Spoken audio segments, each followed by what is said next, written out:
আসসালামু আলাইকুম। আমরা সবাই তো অনেক কষ্ট করে টাকা জমাই, তাই না? কিন্তু একটা ব্যাপার কি খেয়াল করেছি যে আমাদের অজান্তেই এক নীরব শত্রু সেই জমানো টাকার শক্তি একটু একটু করে কমিয়ে দিচ্ছে।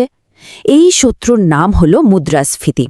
আর আজ আমরা দেখব কিভাবে এর বিরুদ্ধে লড়াই করে নিজেদের টাকাকে সুরক্ষিত রাখা যায়। একটা সহজ প্রশ্ন করি, ব্যাংকে যে টাকাটা আমরা রেখে দিয়েছি সেটা কি সত্যিই বাড়ছে, নাকি না দেখলেও না বুঝলেও এর আসল মূল্য বা কেনার ক্ষমতাটা কমে যাচ্ছে? শুনতে একটু অবাক লাগলেও এটাই কিন্তু সত্যি। আর এই মূল্য কমে যাওয়ার পেছনের আসল কারণ হল এই মুদ্রাস্ফীতি। বর্তমানে এর হারটা দেখুন, 9.13%। এটাই আমাদের আজকের আলোচনার মূল প্রতিপক্ষ, যার নীরবে আমাদের টাকার মান কমিয়ে দিচ্ছে। এর বাস্তব প্রভাবটা আসলে কি? খুব সহজ করে বললে, গত বছর 1 লক্ষ টাকা দিয়ে যা যা কেনা যেত, এই বছর সেই একই জিনিস কিনতে গেলে আরও প্রায় 9,000 টাকা বেশি লাগবে। মানে টাকার অঙ্কটা একই আছে, কিন্তু এর কেনার ক্ষমতা সেটা আর আগের মতো নেই। এই জন্যই তো অনেকে মুদ্রাস্ফীতিকে বলে একটা গোপন কর, এমন একটা ট্যাক্স যেটা সরকার নেয় না, নেয় সময়। পকেট থেকে কেউ টাকা বের করে নিচ্ছে না, কিন্তু টাকার ভেতরের শক্তিটাই যেন কেউ শুষে নিচ্ছে আমাদের অজান্তেই। তো এই নীরব শত্রুর হাত থেকে বাঁচার উপায় কি?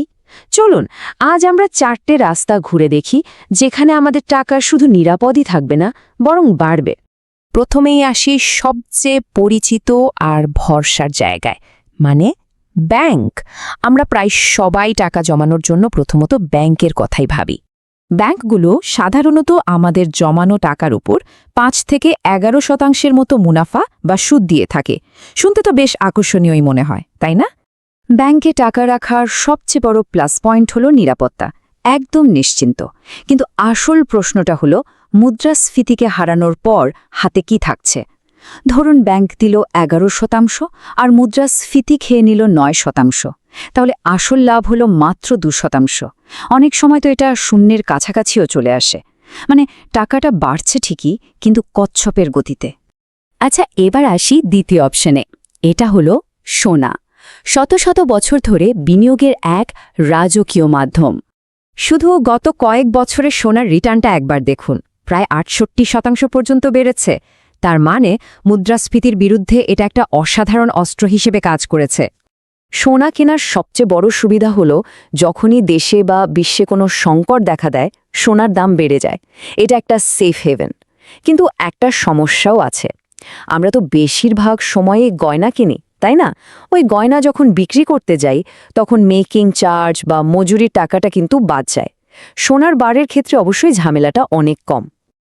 আমাদের 3 নম্বর রাস্তাটা হলো সঞ্চয়পত্র। এটা সরকারের চালু করা একটা বিনিয়োগের উপায়, তাই এখানে ঝুঁকির পরিমাণ প্রায় শূন্য। সঞ্চয়পত্র এখন প্রায় 11.5 থেকে 12% মতো মুনাফা দিচ্ছে। তার মানে এটা কিন্তু মুদ্রাস্ফীতির হারকে বেশ ভালোভাবেই পেছনে ফেলতে পারছে। এখানে টাকার আসল মূল্যটা সত্যি বাড়ছে। এর সবচেয়ে বড় সুবিধা তো হলো এটা নিরাপদ, আর এর আয় মুদ্রাস্ফীতিকে হারাতে পারে। কিন্তু একটা বড় অসুবিধা হলো লিকুইডিটি বা তারল্য কম। এই তারল্য জিনিসটা কি? সোজা কথায়, যখন দরকার তখন কত সহজে টাকাটা হাতে পাওয়া যাবে। সঞ্চয়পত্রে টাকাটা একটা নির্দিষ্ট সময়ের জন্য আটকে যায়, চাইলেই সাথে সাথে ভাঙানো যায় না। আর আমাদের তালিকার শেষ আর চতুর্থ খেলোয়াড়টি হলো জমি বা ভূমি। এটা কিন্তু একটা লম্বা দৌড়ের ঘোড়া, মানে একটা লং টার্ম ইনভেস্টমেন্ট। জমির ক্ষেত্রে ভালো দিকটা হলো, লম্বা সময়ে এর দাম অনেক বেড়ে যাওয়ার সম্ভাবনা থাকে, কিন্তু এর সাথে অনেক বড় বড় ঝুঁকিও জড়িত। যেমন ধরুন, কাগজপত্র ঠিক আছে কিনা, আইনি কোনো ঝামেলা হবে কিনা, আর সবচেয়ে বড় সমস্যা হলো এর তারল্য বলতে গেলে প্রায় নেই।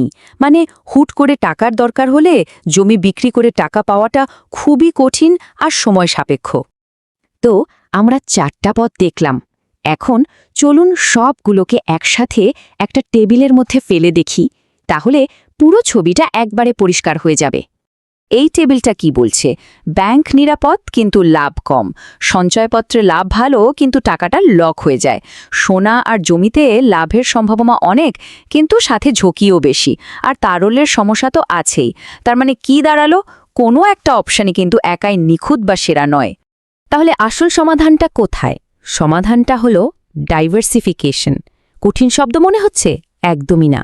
এর মানে হলো সব ডিম এক ঝুড়িতে না রাখা, অর্থাৎ টাকাটাকে একটা জায়গায় না ফেলে কয়েকটা জায়গায় ভাগ করে রাখা।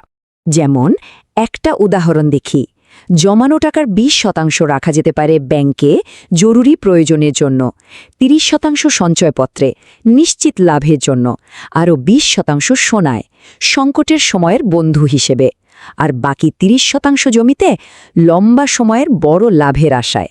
দেখুন, এভাবে ঝুঁকি, আয় আর তারল্যের মধ্যে একটা চমৎকার ব্যালেন্স তৈরি হয়ে গেল।